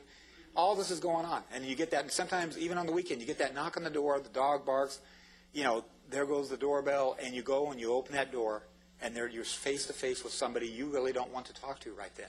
Whether they're trying to sell you something, or they're standing there with a milk carton saying they need $5 worth of gas, or whatever it is. So, you know, use that peephole. If you have an older door, put in a bigger peephole. Look out the side window or whatever. See what's out there. If you look out there and you see 2 or 3 kids and they're looking back in, you know, through the windows, it's suspicious. talk to them through the door. Then get a good description of them. Look out the window, look through your peephole, get a good description, and call the sheriff's station. Let them know you had 3 kids just knock on your door. You don't think they live around the neighborhood. You don't think they were looking for who they were asking for, and give a very good description. If you know your neighbor's phone number, if you're in a neighborhood watch group, if you have a phone tree, then it's time to call your neighbor and say, hey, I just called in, very briefly, not a prolonged story, so by the time it gets through the neighborhood, it's a whole different story. But 3 kids knocked on the door. I just called the sheriff's department. This is, very brief, and they can look out. Maybe they see them go down the 2 houses down, and all of a sudden they're over the wall. When you usually call in on someone knocking on your door, most of the time like that, it's going to be a routine call. There's 3 levels of calls with the sheriff's station. You have an emergency call when you see them rolling code 3, baby's not breathing, traffic accident with injury, shots fired, something like that. They have to go to those first.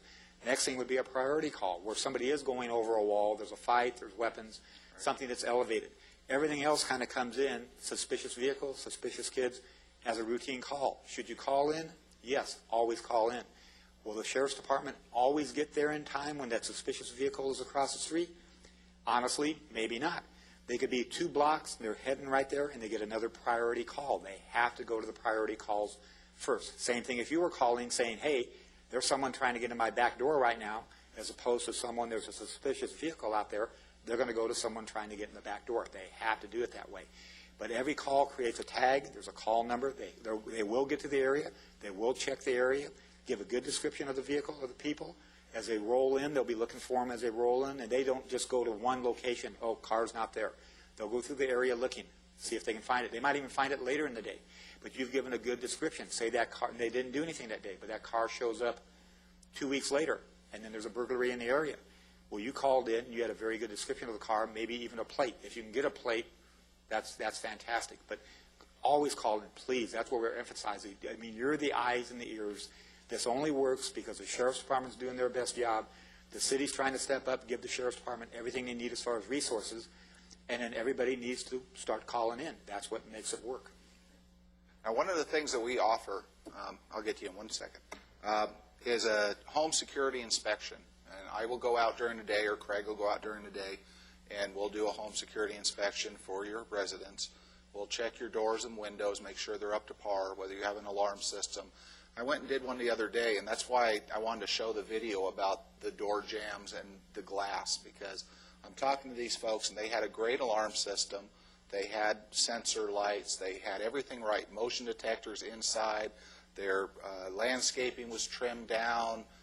They had a dog. I mean, they were taking all the precautions they needed to take, but they were on vacation a couple of weeks ago, and the alarm was sounded. Somebody attempted to break in, but the alarm went off and scared them away. So they called me to come out and take a look.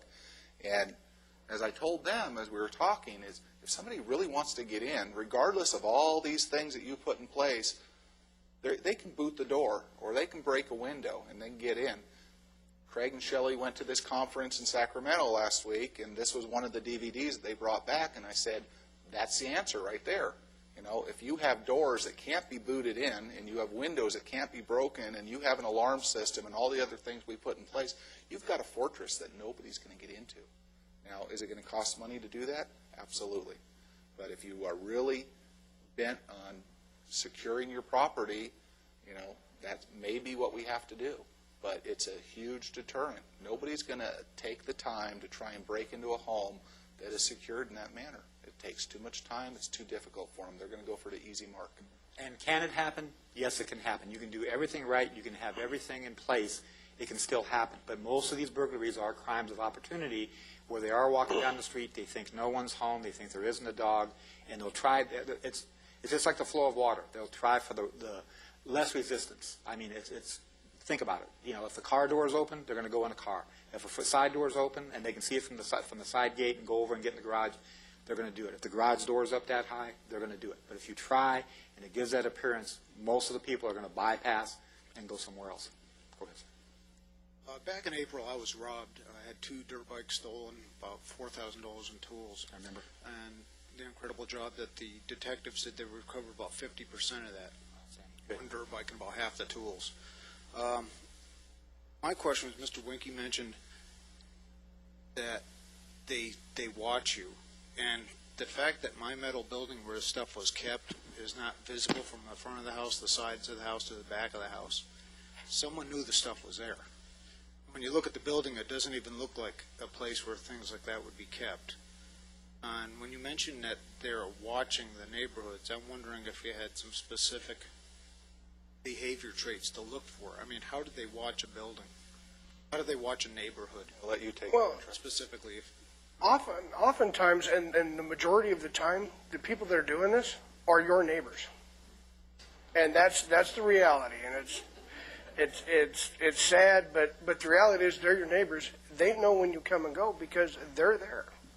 You know, they're hanging out, they're playing in the street, and they see it all day long. They know when you're working. You know, they know when you're loading up the bikes in the truck and you're going riding. They know what you have. And they see it. They're over with their friend's house. And with that, some of the burglary reports that me and Jim would take, the person would only be out of the house for a half an hour out of the day. Home all day long, but half an hour to go pick up a child from school. And in that time frame, get burglarized. So lots of times, exactly as he's saying, it's kids in the neighborhood or somebody in the neighborhood watching, knowing what's going on. So again, like we've heard for years, you know, change your routine or whatever. Sometimes it's a bluff as far as who's at home. Same thing. You could have a sign that says you have a dog, and you don't have a dog. Same thing with an alarm.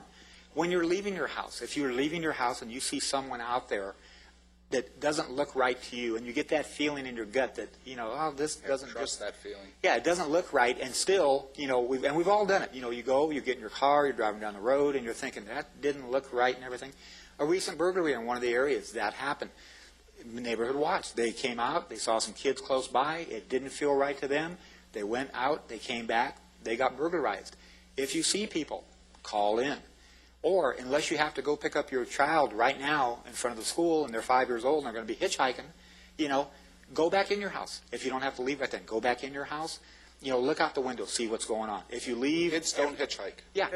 It's being televised. If you leave every day at 1:30 to go pick up the kids, people are going to see that. So try to vary the routine, whatever it is. And, you know, from experience, you can be the last one out of your house and make it seem like there's someone else in there. You know, like, I'll be back in an hour, keep cooking the food, or whatever it takes. Sometimes it is a bluff and everything. Just like when you were kids or whatever. You're pretending there's more people. You know, what if you were in your garage and someone comes running up, committed a crime, a burglary down the street, and all of a sudden comes running down the street and comes running into your garage, and you're all by yourself. You could turn around and yell, you know, Bob, Frank, whoever, come help me. You know, you're calling for your brothers. People don't know that. That works out real good in parking lots. You know, when you're leaving your house, you can, you know, hey, take care of the 2 dogs. You know, when I get back, have the hamburgers cooked or whatever. Sometimes it's a bluff, you know, and everything. But that's just the day and age we live in. It's just, you know, whatever we have to do to make it look like a hard target. Go ahead. Something that I'll do, because there's a lot of kids that kind of roam around our neighborhood, and one of the ways that they watch you, we moved in about a year and a half ago, and I decided I'm home during the daytime. I'm going to find out who's coming and going in our neighborhood, because I right away started hearing about a lot of crime. These kids would be on their bicycles, on their cell phones, calling each other, and then here 2 more would come. I could hear them from my upstairs window. I'd sit there. They would be calling each other. 3 or 4 of them would end up sitting across the street watching people leave for work at 5:30 and 6 o'clock in the morning. Now, these kids aren't up that time of morning unless they're up to no good, and they were checking stuff out. So a lot of times, if I was going to leave to go someplace, my husband was gone at work, and I backed out of my driveway or pulled out of my driveway, and I saw the kids down at the corner, I'd just drive around the block and drive right back in, you know. Or something else I started doing was I would do my yard work out in front. When I knew those kids were out there, I'd never leave garage door open or door unlocked. I've got a belt loop on my pants. I've got a house key on it, so they're not going in my door. But I always say, you know, hey, how you guys doing? So they know that I see them. And it's amazing how many times they will go the other direction. They'll head out. Yes. I put a no soliciting sign on my door. So when somebody comes up and knocks on my door in the middle of the daytime, I know I don't know them. I will literally look out the peek hole, see that I don't know them, and say, can't you read the no soliciting sign? We never open the door for people we don't know. And then I call my neighbor. And she walks outside and says, who the heck are you?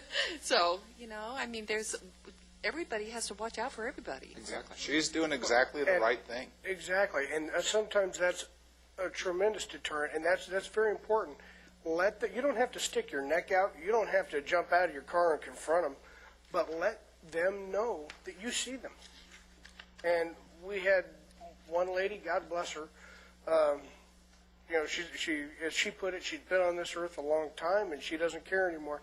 But she goes out when these kids, she had the same problem, all these kids hanging out. We were having a lot of thefts in her neighborhood. And she went out with her camera and started taking pictures of these kids. Kids disappeared, and the thefts went away. Nothing ever happened to her. I mean, I don't recommend you people do that. Yeah, let's qualify that. We don't recommend you go out and confront people. But, you know, she had enough. And she started doing that, and they went elsewhere. And that's with Neighborhood Watch. And if you're not in a Neighborhood Watch, know your neighbors. Get to know your neighbors. If you're out cleaning the car, if you're mowing the yard, if you're out by the garage, as people drive by, if they are your neighbors, you wave at them. If they're not your neighbors, you can still wave at them and acknowledge that you see them. You don't have to stare them down, mad dog them, hard looks, whatever you want to call it, right, and no confrontation, but look at them. You know who belongs there. If somebody drives by and they're eyeing the area, and you can, you know, again, take that deep breath, look, okay, what are they driving? And look at them, wave or whatever, or just look at them. If I was a bad guy and I was driving a white pickup truck and I came around the corner and one person looks at me and I drive down the road and another neighbor looks at me and I drive, it's like I'm going to go somewhere else. 2 people have already seen my vehicle. 2 people have already seen what I look like. Why stop and burglarize someone? Go to another neighborhood. So, you know, acknowledge people when you see them in the area. And like I said, we've heard from Neighborhood Watch people. It's just a friendly wave. You know, you're looking at the person. You're being a good witness. Do it. You know, we encourage that. Ma'am, you had a question? Oh, okay.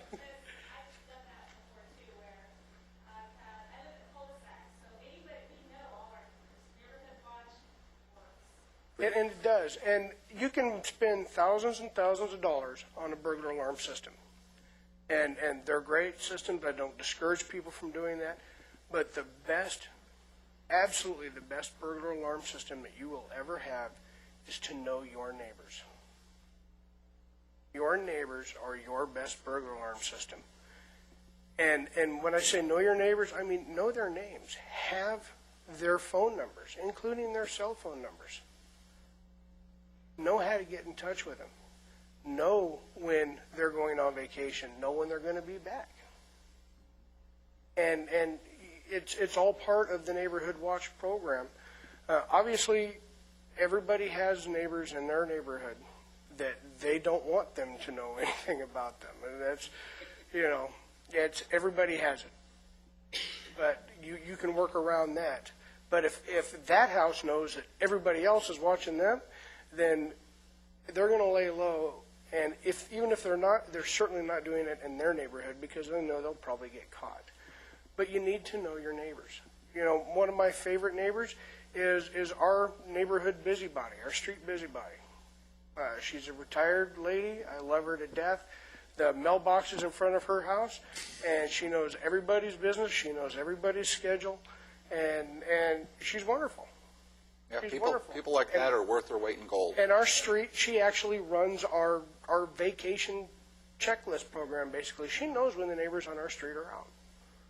You know, I'm very fortunate to have an active street when it comes to things like that. And twice a year we have a big street barbecue where we just, you know, we have a big driveway, front yard barbecue and a big party. But that's important too. It's important to know your neighbors. You know, let them know you. People don't do that anymore. You know, when someone new moves into the neighborhood, everybody's kind of scoping them out. But people don't walk up and say, "Hey, welcome."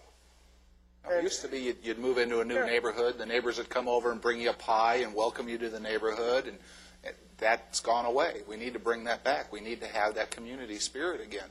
You know your kids' friends. This gentleman said, I've got a shed out back. Nobody would know that I stored things, my tools, my bikes back there. But could be, I don't know if you have kids or there's kids next door and you don't know who their friends are.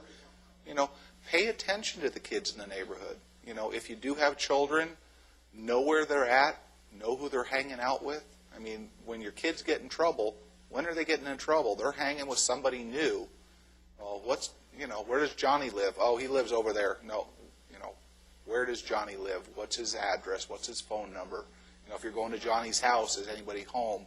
The simple things that we used to do. Because I guarantee you, if you have cool stuff at your house, if you have sons, school-age sons, and you have an awesome set of tools and a great toolbox, and you have a garage full of dirt bikes, every kid, every friend of your son's at school knows what you have. Because the kids go, oh, my dad's got this, my dad's got that, my dad's got this.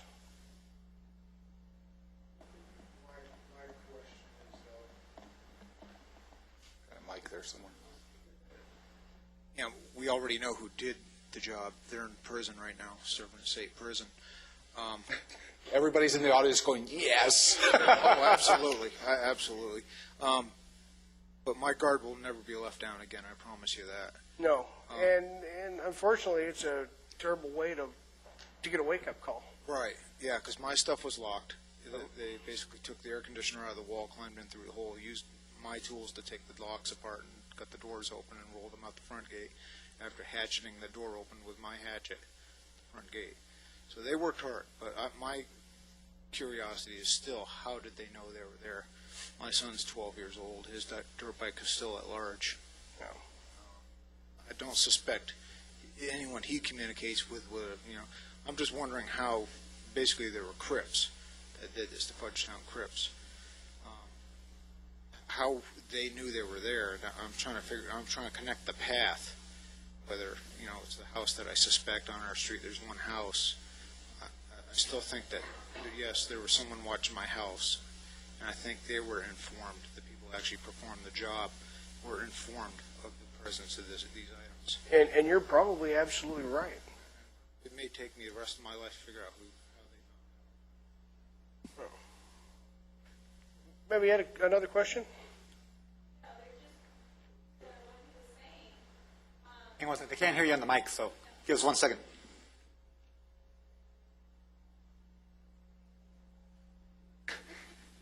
I didn't want to throw it. To add to what you were saying is, at night, if you have a block fence, it's 4 inches wide, they'll walk that fence. So the motion lights are they're worth their weight in gold. The dogs in the back. If you had this shed that they saw that was locked, there's something important in there. So walking those fences, believe it or not, they do it. So you're absolutely right. They do it. They'll run across the edge of a block wall like you can't believe. I've seen them run from us with tremendous speed on the edge of a fence. I've seen them do it on wooden fence boards, walking on the edge, going, how did they do that and it not break, or they not fall? And that's the importance of calling in when you see kids on fences or kids walking down or going up to the older homes and checking the mailboxes and pulling stuff out or knocking on the doors or suspicious vehicles. Call on this stuff. We can tell you how to help prevent the burglary, but if people can call in and the sheriff's department can get out there and stop these people and question them and find out. I mean, another story from Neighborhood Watch, a gentleman who works at one of the plants up here, he pulled out of his house in the morning and saw a carload of guys sitting down here, and he didn't recognize it from the area. So as he went by, he got the plate, went around the corner, and called, went to work, and forgot about it. Now the deputies got out there. Now the deputies could have got out there, checked. It could have been a carpool. It could have been somebody else checking on a brother, sister, or whatever. They arrested all 4 people in the car. They had they were on parole, probation, small amount of drugs and everything, and you're stopping crime before it happens. We don't want to go out, the sheriff's department doesn't want to go out and take reports all day of stuff that's happened. They want to be proactive and stop these people before they do it. That's why they got the truancy car out there, the burglary suppression team. They've got all kinds of specialized units out there now trying to stop these people before the crime's committed. But they need everybody's help. They need everybody to call in. Don't think it's a waste by calling in. If there's a suspicious vehicle and you call in and they're gone in 15 minutes and the deputies don't get out there, that might happen. But if it happens again the next week, call it in. Keep calling this stuff. Give good descriptions of the vehicle, good descriptions of the people. One of the things, you want to be proactive. On the back of this home security handbook that's at the front, Operation identification, okay? You want to take the serial numbers and the identifying information from all of your belongings. If you've got electronics, they've got serial numbers. If you've got motorcycles, they've got license numbers, but they've got serial numbers on the frame, because if they steal his bike, they've dismantled it. In a matter of hours, you know, it's dismantled and sold off somewhere. The electronics, they go to the pawn shops. They try and turn them in. We work very closely with the pawn shops. The deputies go out there and talk to the pawn shop owners if they've got particular individuals that are coming in trying to pawn, you know, electronics or guns or whatnot. But all that stuff has serial numbers on it. You want to make sure you have them written down and kept in a safe place. Tools, you can engrave your tools. Mark your tools with your name, or we recommend CA and then your driver's license number. Now, you might say, well, I don't want to give out my driver's license number. Well, that's general knowledge. Anybody can find out what your driver's license number is. You don't want to give out your Social Security number. You don't want to put your Social Security number on your belongings. But your driver's license number with CA for California, the sheriffs can then identify who that belongs to. They can link that back to you. If you get burglarized, the only hope of you getting your things back, your property back, is if you have identification on that property. If somehow the deputies come into a house and they retrieve $50,000 worth of stolen property, how do they know it's your property?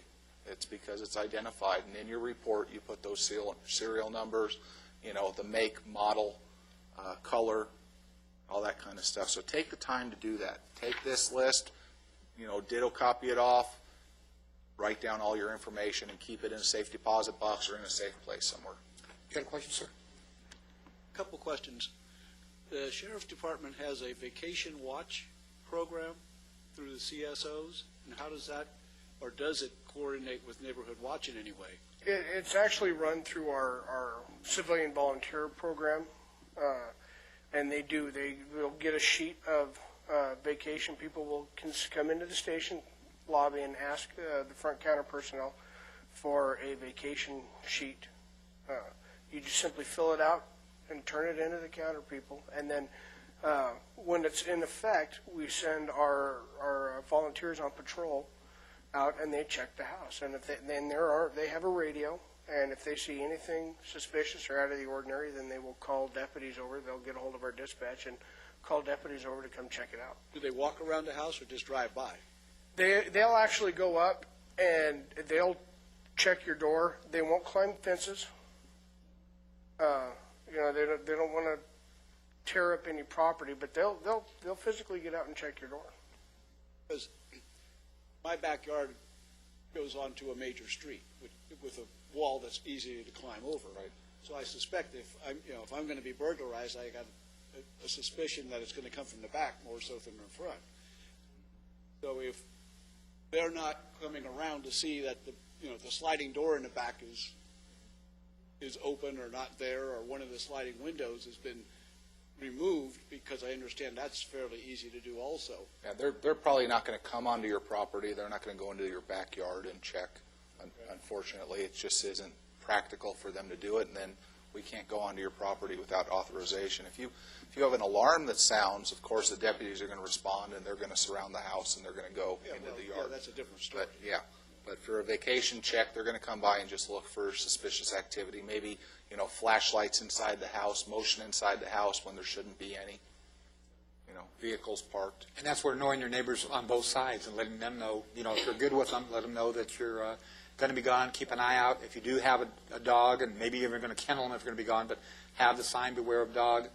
Have that stuffed animal of a dog out there. And that does work. We heard that from another neighborhood watch where the fire department showed up and they saw a dog down by the garage, so they didn't enter. The sheriff's department showed up, and after a couple minutes of looking and calling the dog and talking to the dog, and the dog didn't move, and they realized it was a big stuffed animal. So, I mean, some of this stuff works.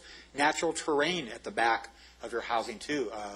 I've got rose bushes all the way to the back. Me too, yeah. They do it once. Is it? Okay. Actually, we talked about that at another meeting. You said, you know, they're accessing through over a wall in my backyard. What can I do? Can I put barbed wire on top of my wall, or can I put razor wire up? That's not an option, folks, unfortunately. You know, you put razor wire up on your wall and somebody tries to come over and they injure themselves, you're going to be liable, okay? But there's nothing to keep you from putting rose bushes just this side of the wall, cactus just this side of the wall. You know, if they're going to come over the wall, put a deterrent there. If you're not going to have a dog there, put something natural that will keep them away. And in our climate, cactus are great. Let me get you a microphone. So timers, the timers that you can get for your houses, you can get timers that will not turn on at the same exact time all the time. They'll have like a 15-minute variance to turn off or on. You can plug a television set into them or a radio or a fan that foofs the curtains so it looks like somebody's in your house to come on at different times. I'll do that. If I'm going to be gone like down to the valley for the day, even I'll do that just to make sure that, you know, it looks like I'm watching TV upstairs in that front room, or I'll leave my computer on with the screen on so it's like I'm sitting in there working on my computer at night and they can't tell because it's just a shadow in the window. Or, but those timers will have variances to come on, and then the sound of TV or the flashing lights from the TV.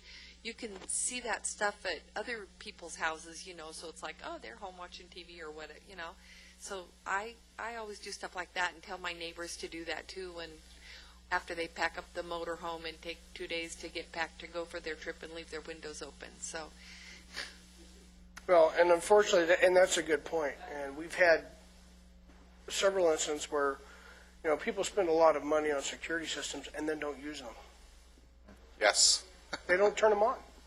They don't lock their door. I'm just running down to the market, and you know I'm not going to lock up the whole house. The front door is locked, but every window in the house is open because I'm just going to go get a gallon of milk. I'm going to be gone maybe 15 minutes, and they get back and the TV's gone, PlayStation's gone. They didn't get much, but they got in. And that goes with the crimes of opportunity.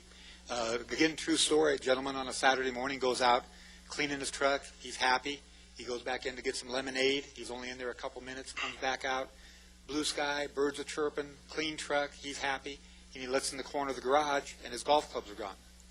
And it's just that quick. If you're going to be in the backyard for any length of time, close your garage door. Don't leave a weed whacker out front. Don't leave your golf clubs. Don't go inside and leave the garage door open 2 or 3 feet to cool it. Kids will drive by. Kids will get out of a car and go in. They're looking for a refrigerator with beer. They're looking for anything that's not nailed down. That's a crime of opportunity. If you're going to leave just for a few minutes, lock everything down. Now, we talked about being a good witness, and I've talked to a lot of deputies that have